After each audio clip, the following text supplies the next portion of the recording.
Ustadzina Al-Karim Kiai Haji Miftah Maulana Habib. Salam ala Nabi Muhammad.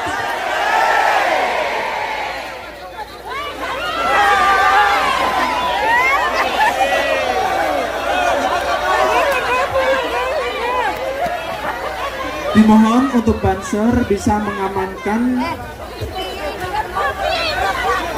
Dimohon semua jemaah bisa tenang ya.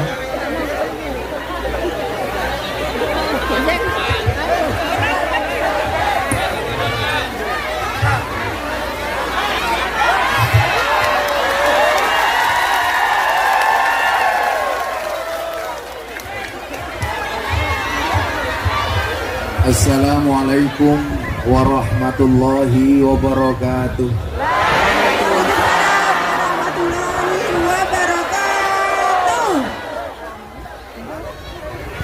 Alhamdulillahi rabbil alamin wa kafa. Assalatu wassalamu ala sayyidina Muhammadinil Mustafa wa ala alihi wa sahbihi ahli sidqi wal wafa. Rabbi shrah li sadri wa yassir li amri wahlul 'uqdatam min lisani yafqahu qawli, amma ba'du. Hadratal muhtaramin, para masyayikh, para kiai, para habaib, terkhusus segenap pengurus cabang internasional Nahdlatul Ulama Changhua dan PCINO se-Taiwan yang saya muliakan, para pejabat yang hadir di siang hari ini, perwakilan dari KDI dan unsur terkait yang saya hormati, segenap panitia pengajian hari ini yang saya cintai, sahabat-sahabat saya BNI rahimakumullah. Tugu bawan bakule perawan, perawane ayu bokongnya lemu. Sahabat-sahabat saya Taiwan yang cantik dan tampan, izinkan Gus Miftah mengucapkan I love you.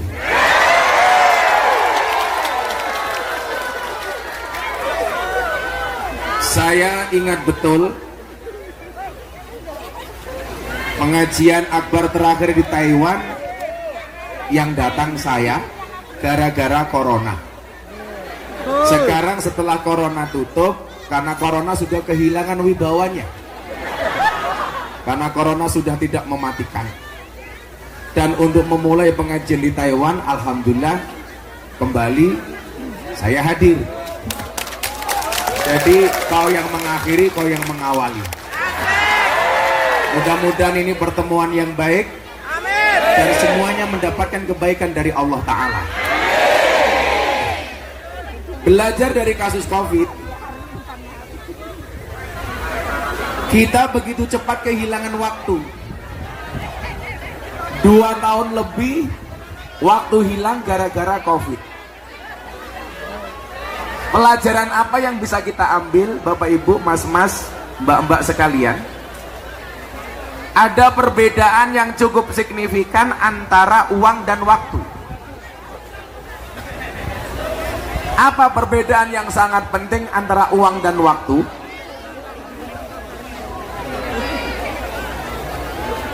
Silakan untuk mengkondisikan yang di depan duduk, karena yakinlah mereka datang pengen melihat wajahku, tidak pengen melihat bokongmu.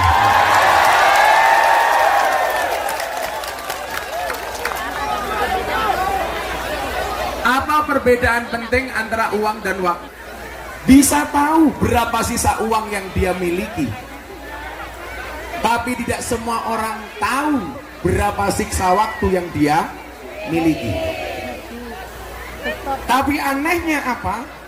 Banyak orang kehilangan waktu demi uang, dan banyak orang bersedih ketika kehilangan uang, namun tidak pernah bersedih ketika kehilangan waktu. Uangmu ada berapa bisa kamu lihat di tabunganmu, tapi sisa waktumu tinggal berapa tidak pernah bisa kamu ketahui dimanapun berada, berapapun sisanya. Disitulah kenapa kemudian dikatakan al-waktu asmanu minad dhahab. Waktu itu lebih berharga dibandingkan emas. Saya melihat sahabat-sahabat saya di sini ada yang udah puluhan tahun di Taiwan. Pertanyaannya adalah apa yang sudah bisa kita lakukan selama puluhan tahun itu di Taiwan? Mungkin jawabannya apa? Ada yang jawab, Gus, saya sudah bisa bangun rumah saya di desa. Bagus. Gus, saya sudah bisa menyekolahkan anak saya sampai perguruan tinggi. Keren. Atau mungkin juga ada yang bilang, Gus, puluhan tahun saya di Taiwan. Kenapa? Saya sudah bisa nambah apa? Istri.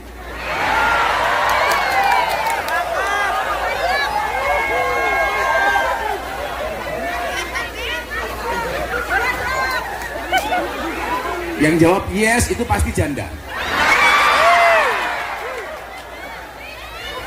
Oke, cangkemnya hidup rondo.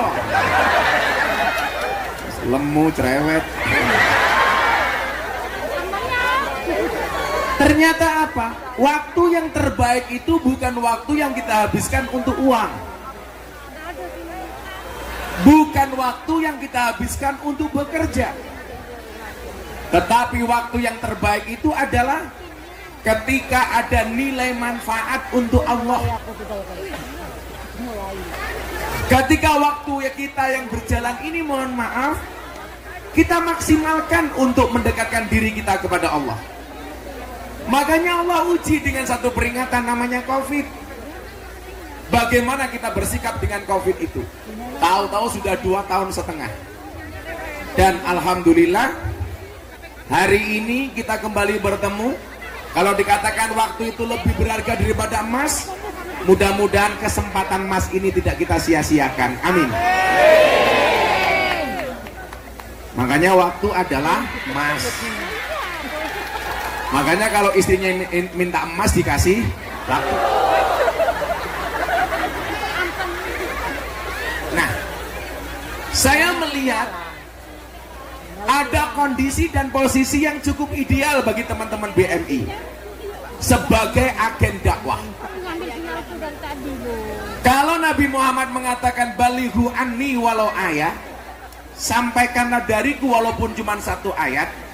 Coba komunitas Nahdiyin yang ada di Taiwan, alangkah indahnya kalau semuanya menjadi agen dakwah. Tapi saya bukan dai, Gus. Iya. Saya bukan ustadz. Iya. Saya bukan kiai, iya.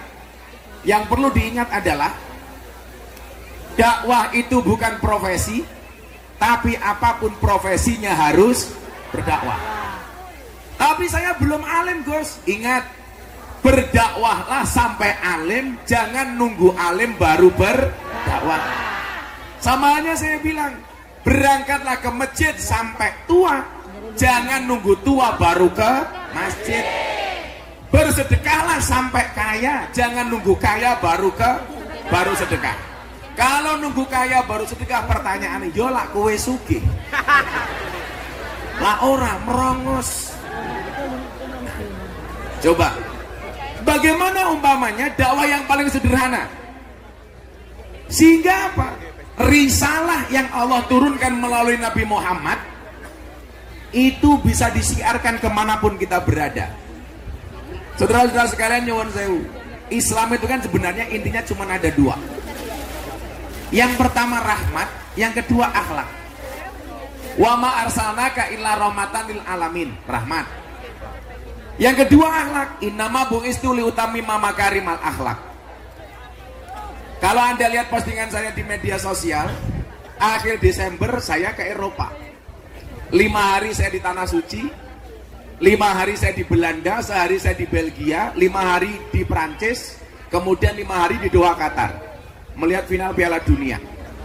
Alhamdulillah jagoan saya kalah, Indonesia. Tapi saya mencatat walaupun Prancis kalah dari Argentina, Argentina bisa mengalahkan Prancis. Alhamdulillah Indonesia tidak pernah kalah dari Argentina. Kenapa? Nggak pernah bertanding.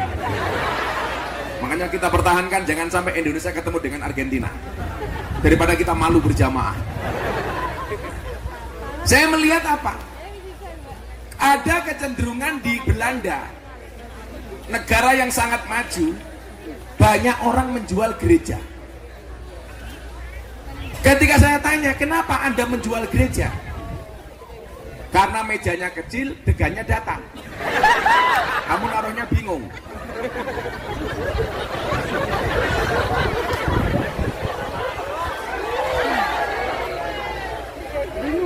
Lah wedange oke, mejane ciut kowe goblok kok.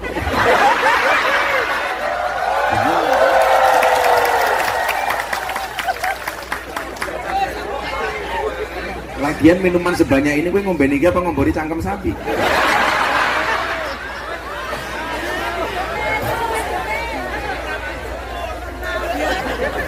Ini apa mas? Ininya nggak usah dibuang saja. Atau dibalik, saya nyuguh kamu ngaji di sini.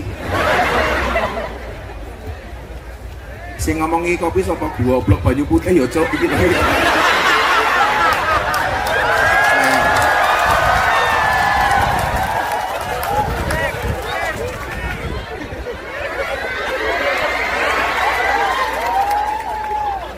Oh, jahit. Oh, salah. Ini kesalahan fatal. Ini kencur itu untuk dimamah ora dikum goblok. Matur suwun sing menek kowe sapa kok matur suwun. Saya pikir jahit ternyata kencur. Kalau ini kopi. Kenapa saya suka kopi, Mbak? Tolong Anda segera ngopi karena hidup itu butuh inspirasi bukan halusinasi.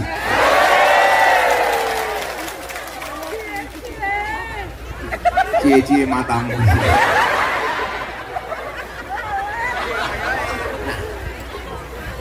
Ketika berbicara rahmat dan akhlak, coba kita lihat negara-negara maju. Kalau di Asia seperti Jepang dan Korea, apa yang membedakan antara negara-negara itu dengan Indonesia? Bedanya satu. Kalau negara seperti Belanda, Swiss, ini negara yang saya bilang apa? Saya melihat Islam, tapi saya tidak melihat orang Islam. Sementara di Indonesia, saya melihat orang Islam, tapi kurang melihat Islam. Kenapa demikian, Gus? Coba kita lihat. Negara-negara di Eropa yang maju atau di Asia seperti Jepang, mereka negara berakhlak, tapi nggak ada rahmat. Sementara di Indonesia ada rahmat, tapi kurang akhlak. Contoh, Jepang bertanding di Doha, tim nasionalnya kalah. Anda tahu yang terjadi apa? Sampah-sampah di dalam stadion semuanya dipungut oleh supporter, padahal kalah. Bayangkan kalau menang. Kenapa? Mereka punya akhlak, tapi gak ada rahmat. Makanya gak ada Islam. Sementara di Indonesia, ada orang Islam, tapi jarang kita melihat nilai-nilai Islam. Kenapa? Karena di Indonesia ada rahmat, tapi gak ada akhlak. Coba selesai pengajian di tempat kita. Di Indonesia, mohon maaf, sampah bertebaran di mana-mana. Betul? Alasannya apa? Tanggung jawab panitia. Lah ngono kuwi otakmu bosok. Wis pengajian ora urun gitu. Ninggal sampah. Ini menjadi problem. Makanya kenapa kemudian saya bilang, ketika satu saat Mas Dedi galau atas semua keadaan yang dia lihat. Waktu itu dia andilau antara dilema dan galau. Karena dia banyak dibully, bahkan kontrak dia endorse dibatalkan gara-gara dia masuk Islam. Dengan melihat postingan-postingan orang Islam yang justru banyak caci maki. Saya bilang, ini fakta yang menunjukkan bahwa Indonesia ini full rahmat tapi kurang akhlak. Bagaimana saya bisa membantu dakwah Gus Miftah, dia bilang. Akhirnya saya panggil, botak kamu sini. Karena Mas Dedi ini orang yang mampu menumbuhkan motivasi untuk orang lain, tetapi tidak mampu menumbuhkan rambutnya sendiri. Saya bilang, Mas Dedi, kamu dengerin. Orang non-Islam itu tidak membaca Qur'anmu, tidak membaca hadismu, tetapi membaca akhlak dan perbuatanmu. Artinya apa? Kalau kamu pengen mensiarkan Islam dengan rahmat dan akhlaknya gampang. Perbaikilah akhlakmu, perbaikilah kelakuanmu, perbaikilah perbuatanmu. Maka orang akan berbondong-bondong masuk Islam. Coba kalau kita tampilkan Islam di Taiwan ini Islam yang ramah. Selesai pengajian tempatnya bersih, ada program-program positif. Orang melihat Indonesia yang dilihat Islamnya, maka mereka tertarik masuk Islam. Coba Anda bayangkan, kalau yang dilihat dari kita apa? Perkelahian, tawuran, mabuk-mabukan. Orang akan mengatakan, kok Islam seperti itu? Makanya semua yang hadir ini harus menjadi agen dakwah. Apalagi sekarang era medsos. Ingat, satu peluru polisi hanya bisa nembak satu kepala. Tapi satu postingan di medsos itu bisa nembak jutaan kepala. Saya tadi pagi dapat kiriman apa? Ada banser turun dari kereta, ada yang nyuting, Gus Miftah datang. Padahal bukan saya. Aku mbaten apa matane katarak sih.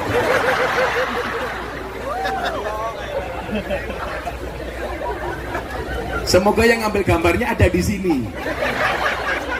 Tapi kalau dilihat dari kualitas gambarnya sih HP-nya cross.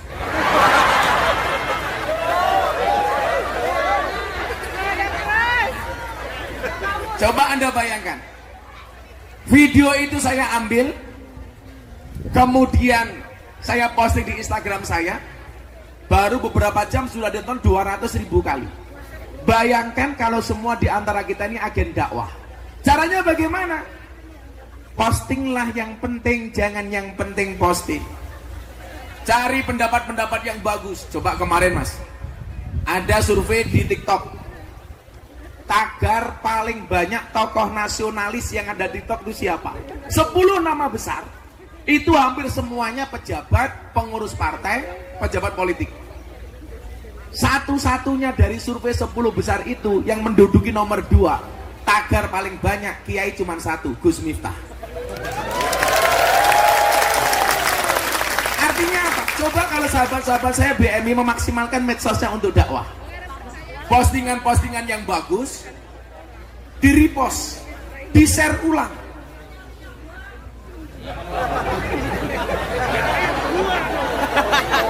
Ya tak santet meteng loh.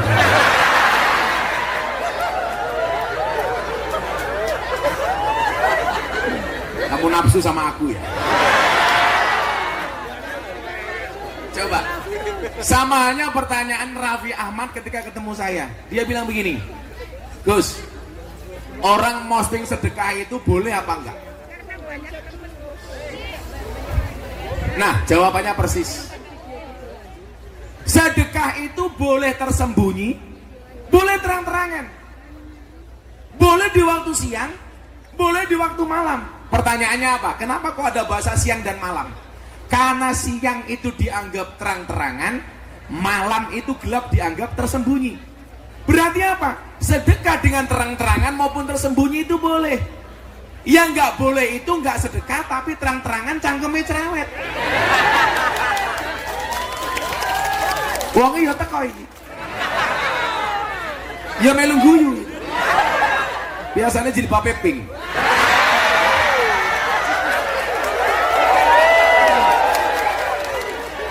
Yang jilbabnya hijau kayak gini insya Allah lebih parah.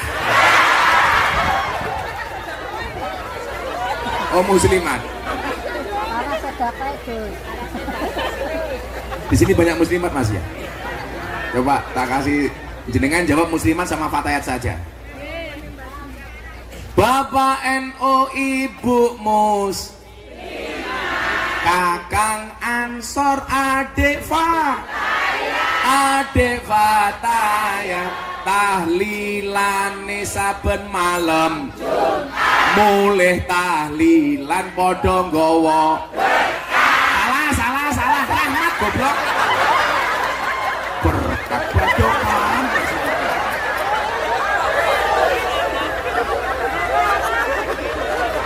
Rahmat kok berkat ini.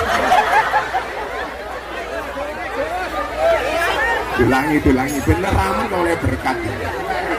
Bapak NU, Ibu Muslimah, Kak, rasa mau tabui. Engko tabuane engko. Kamu jangan terlalu bersemangat. Ingat ya, kita di atas panggung yang sama tapi dengan amplop yang berbeda.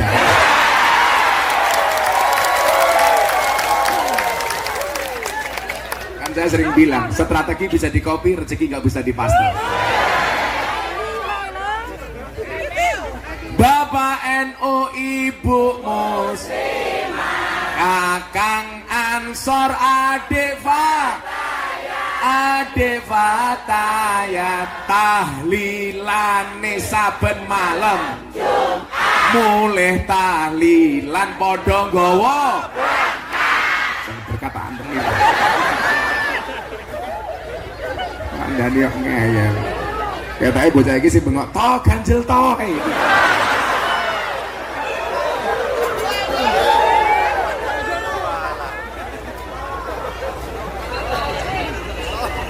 Jadi begini, kalau tadi Anda ngomong riya, dakwah itu kan dari masa ke masa terus memperbaharui metodologinya supaya tidak ketinggalan zaman. Zaman Nabi bilisan, pakai orasi, retorika. Zaman sahabat bil kolam, nulis. Zaman wali bisa kofah, budaya. Sekarang bil medsos. Ceramah Gus Miftah tahun 2021 di Gereja Jakarta Utara, trending viral nomor 1 dunia, diposting sama Deddy Corbuzier, sehari postingan ditonton 7 juta kali, dikomentari 100.000 kali lebih, semuanya mencaci maki. Apakah Gus Miftah sakit hati? Tidak. Kenapa? Karena komentarnya tidak pernah saya baca. Pulang dari gereja langsung saya dibilang Miftah kafir. Apa jawaban saya? Gak masalah, sahadat lagi. Tapi coba, apa dampak positifnya? Satu keluarga dari Amerika masuk Islam gara-gara ceramah itu. Satu keluarga ateis dari Belanda masuk Islam. Nah, saya bilang, kalau dulu Wali Songo itu dakwah mengislamkan orang kafir, kalau sekarang mengkafirkan orang Islam. Alasannya apa? Saya dibilang kafir karena masuk tempat ibadah agama orang lain. Padahal kamu di sini semuanya masuk rumah orang lain. Berarti wong sambene kabeh kafir. Yo sahadat meneh kok repot kok. Orang kafir 70 tahun kata Nabi membaca la ilaha illallah sekali itu terbakar kekafirannya. Masa kita tiap malam tahlilan dibilang kafir? Kan goblok.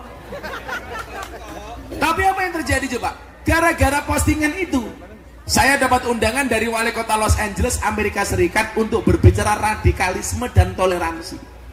Berarti apa? HP ini agen dakwah, Li. Lah kamu punya HP yang kamu lihat, ya Allah kebaya merah.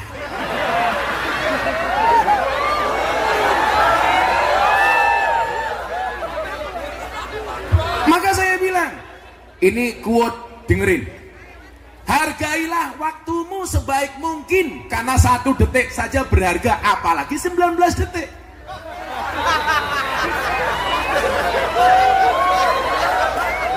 Sing ngomong Gisel sapa?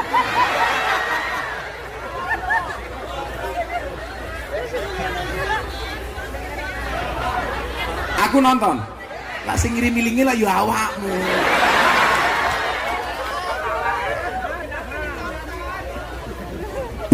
Sesuatu yang ditampakkan itu pasti riya, yang tidak kelihatan pasti ikhlas. Enggak, pemahamannya enggak begitu. Maka dulu Nabi pernah ditanya sama sahabat, ya Rasulullah mahwal ikhlas. Kanjeng Nabi, ikhlas niku nopo? Nabi tanya ke malaikat Jibril. Kalau seandainya Nabi jawab pasti bisa, tapi nyatanya beliau nggak mau jawab. Tanya kepada gurunya. Ini pentingnya ilmu itu bersanad. Jibril, mahwal ikhlas. Ternyata Jibril juga nggak jawab. Tanya kepada Tuhan, ya Rob mahwal ikhlas. Pelajaran pertama apa? Ilmu itu bersanad. Kalau soal sanad ilmu, sanad, mohon maaf, nasabnya orang itu saja penting, apalagi sanadnya ilmu. Makanya kalian mohon maaf, soal sanad, soal nasab, kamu nggak bisa milih dilahirkan dari siapa, tapi kamu bisa melahirkan generasi seperti apa. Mesti nggak status WA kan? Dasar miskin status. Saya ulangi, kamu nggak bisa milih dilahirkan oleh siapa, tapi bisa melahirkan generasi seperti apa. Kalau lihat Nabi Nuh, mohon maaf, Nabi Nuh itu nikah 2 kali mas. Suaminya nabi, tapi dari dua istri ini melahirkan generasi yang berbeda. Istri pertama namanya Sofura, anaknya 6, yang cowok 3, yang cewek 3. Anaknya, turunannya mayoritas jadi nabi. Nikah lagi yang kedua dengan cewek cantik, namanya Wil'ab binti Ajwil. Orangnya SDSB, semok depan semok belakang. Kalau dilihat wajahnya, wow. Lihat mbak BMI, weh. Tapi ini Wil'ab, ini solehah. Anaknya bagus-bagus. Artinya apa? Mbak BMI di sini mohon maaf. Ternyata anak solehah itu harus berangkat dari percetakan ibu yang baik. Dan kamu di sini, kalau diniati tirakat untuk anakmu di Indonesia, tirakat dok, anakmu dadi api, amin. Coba kalau kamu kemudian di sini terlena, jadi BMI kerja di Taiwan, niatnya apa? Di sini seperti apa? Guayane cah desa, cah Ponorogo, cah Tulungagung, pakaiane melu mbak-mbak Taiwan. Lah cah Taiwan nganggo yukensi, api mas, mulus-mulus. Lah awakmu yuyu. Wis lemu. Ayo ora pantes. Lho padha-padha ndelok maksiate Kang, pilih ndi? Yo milih Taiwan kok aku kok. Yo milih sing apik kok. Lho, cinta itu memang buta mbak, tapi cinta bisa membedakan mana perawan mana janda. Iya.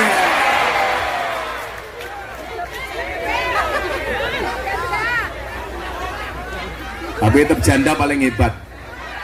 Makanya saya sering terbang ke Surabaya, karena di Surabaya ada bandara yang paling disukai oleh pria, Bandara Juanda. Sehingga apa?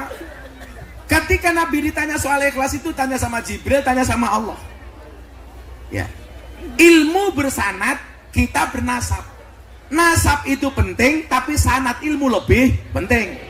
Ini kalau mungkin ada kiai dan gus-gus, mohon maaf ya. Saya itu paling gak suka kalau orang hanya mengandalkan bahnya dulu. Makanya disebutkan apa?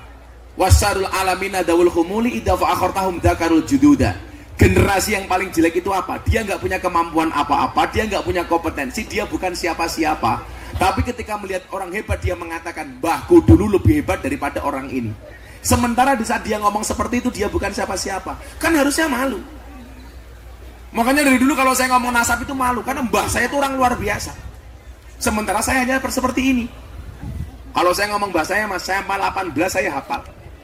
Miftah Maulana Habibur Rahman, punya Bapak Kiai Muhammad Muradi, punya Bapak Muhammad Boniran, punya Bapak Muhammad Usman, punya Bapak Kiai Jalal Iman, punya Bapak Kiai Karyonawi, punya Ibu Nyai Madarum, punya Bapak Kiai Muhammad Ilyas, punya Bapak Muhammad Besari Ponorogo, walinya Ponorogo. Nomor 9, Muhammad Besari punya Bapak Anom Besari, makamnya di Caruban, punya Bapak Abdullah Musad, makamnya di Kediri, punya Bapak Raden Demang, punya Bapak Pangeran Demang, punya Bapak Panembahan Wirasmoro, punya Bapak Susuan Praworo, punya Bapak Sultan Renggono, punya Bapak Raden Patah, punya Bapak Prabu Brawijoyo 18. Tapi kalau saya ngomong itu malu, kenapa? Mbah Muhammad Besari punya anak 9, nomor 7 Kiai Ilyas, punya anak 3 Nyai Madarum Hasan Besari. Hasan Besari top-topnya dulu pondok itu ketika di tangan beliau. Punya santri Cokro Aminoto, punya santri Ronggo Warsito, punya santri dari Jogja, namanya Abdul Hamid. Siapa nama komplitnya? Kiai Haji Bendoro Raden Mas Abdul Hamid Ontowiryo Mustahar Heru Cokro Senopati ing Ngalogo, Sayyidin Panotogomo, Amirul Mukminin Khalifatullah Tanah Jawa, pahlawan Gua Selarong, Pangeran Diponegoro. Ini santrine Mbah Kulit. Kenapa saya malu menceritakan mbah saya? Mbah saya santrine Ponorogo, Diponegoro. Lah Gus Miftah santrine lonte. Kenapa malu? Santrine Purel gitu loh. Mangku Purel. Di Taiwan ini kepiye tak yo apa. Kesangel angel itu. Kok geting aku. Saya dulu kalau awal-awal dulu kan saya ditanya, "Kenapa toh Gus?" Kan iya. Kalau tadi ngomong adab akhlak tadi itu. Kula syai'in idza kasura rahusa ilal adaba. Segala sesuatu itu kalau jumlahnya banyak pasti murah, kecuali adab.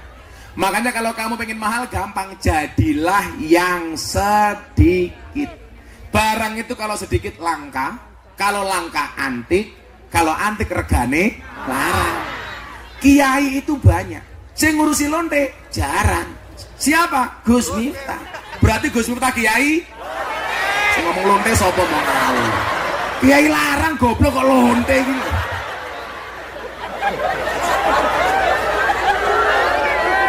Bali kok ning lonte iki lho.